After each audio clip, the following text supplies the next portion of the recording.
ეგ გაიძვერა ეგ. ერთ ადამიანთან მაინც მივიდა ბოდიშის მოსახდელად. იასთან იყო მეტრეველთან მისული ვინმე ბოდიშის მოსახდელად. ვინმე ვაზაგაშვილების ოჯახში მივიდა ბოდიში რომ მოეხადათ. ვინმე გირგვლიანის ოჯახში მივიდა, ვინმესთან ბოდიში მოიხადეთ, 1000 კაცი ყავთ ქუჩაში მოკლული, ან ციხეში წამებით მოკლული. 1000-ვე მოსაკლავი იყო თქვენ არაკაცებო თქვენ. ერთთან არა გაქვთ ბოდიში მოსახდელი. კიდე როგორ ლაპარაკობთ თქვენ არა ადამიანებო თქვენ. როგორ ლაპარაკობთ? ხმას როგორ იღებთ? თქვენ მკვლელებო, თქვენ კილერებო, თქვენ ადამიანების სისხლში მოცურავეებო. ხმა გაიკმინდეთ. ხმა გაიკმინდეთ, თორე ჩვენს მოთმინებასაც აქვს საზღვარი. ჩვენი ფიალაც აივსება და მე ვეღარ გიშველით ვერავინ. წადით და სანთელი დაუნთეთ ბიძინა ივანიშვილს ქუჩაში რო თავისუფლად დადიხართ. მაგიტომ თქვენ კი არ უნდა ებძოდეთ, მადლობას უნდა ეუბნებოდეთ ყოველ დილას. თქვენ არაკაცებო თქვენ, თქვენ არა ადამიანებო თქვენ, თქვენ მკვლელებო თქვენ, ადამიანების სიცოცხლეზე გვამებზე მოსიარულეებო თქვენ. ბოდის გიხდით ამ ჩემი ემოციებისთვის, მაგრამ არ შემიძლია უბრალოდ უყურებდე ტელევიზორში გვიმტკიცებენ იმას, რომ თურმე ფაფის ჭამა, თაფლის ჭამა, რა ვიცი კიდე 1000 დედიმისის მირთმევა თურმე ყოფილა შიმშილობა. ეს არაკაცი ეს, როგორ ბედავს, ხმას როგორ იღებს ამ ქვეყანაზე, როგორ აქვს პრეტენზია, ეგეთი რამე არ გამიგია ხალხნო. დედამიწაზე ერთადერთი პატიმარია, რომელიც შიმშილობს ვითომ. და მოთხოვნა ის კი არა აქვს ციხის პირობების თქვათ გაუნჯობესება ან მუხლის შეცვლა ან საქმის გადახედვა. შიმშილობს და ითხოვს პრეზიდენტად თუ არ დამსვავთ, ფიას არ შევჭამ, საჭმელს არ შევჭამ. ეს არაკაცი ეს ნაგავი ეს ვინ არის, სად გაიბზარდა, სად დაიბადეთ, რა დედამ გაწოვა ძუძუ, სად როგორ იშვით ესეთი უტიფრები, როგორ გაჩნდით საერთოდ.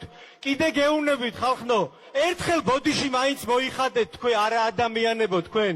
სად გაჩნდით, ვინ გშვათ, ვინ გაგზარდათ, გამაგებინეთ რა.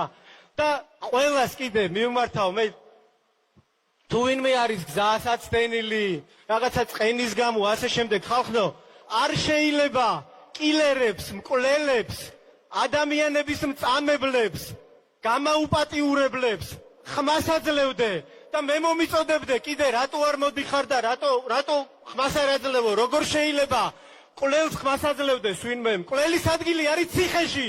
დიახ, მიშა იჯდება ციხეში ბოლომდე. ბოლო დღემდე 1 საათით ადრე ვერ გამოვა, რასაც მიუჯის მას სასამართლო. დიახ, ბოლომდე მოიხდის ის ამ საჭელს. მე გაძლევთ ამის პირობას. მე გაძლევთ ამის პირობას, მიშა შენ ციხეში ეგდები ბოლომდე. დიახ, რა სასამართლოზე აქვს პრეტენზია ამათ გამაგებინეთ, რომელ მურუსიძეზე ლაპარაკობენ ესენი.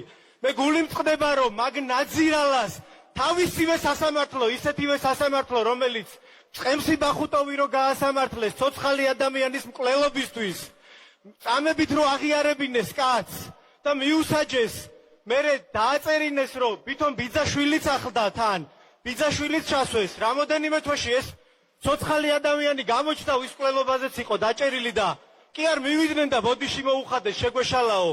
მუხლი შეუცვალეს ხალხნო და წყვილი ჩვენების მიცემისთვის ისევ პატიმრობაში დატოვეს მიშა სასამართლომ. აი ამ სასამართლოს ავტორს აქვს პრეტენზია დღევანდელ სასამართლოსთან, დღევანდელ ციხის პირობებთან. რა პირობებში ვიყავით ხალხნო, რო გვიჭერდნენ, რო გვსვავდნენ იმ საპატიმროებში, რა დღე გადავიტანეთ თელმა ქვეყანამ. მე მერიდება ხოლმე ჩემ წამებაზე ლაპარაკი ისეთები უქნეს ადამიანებს, ამ ნაძირლებმა ამათ. და დღეს არ მოწონთ თურმე 2 ლეიბი არ ყოფნის, მიშას 4 ლეიბი უნდა.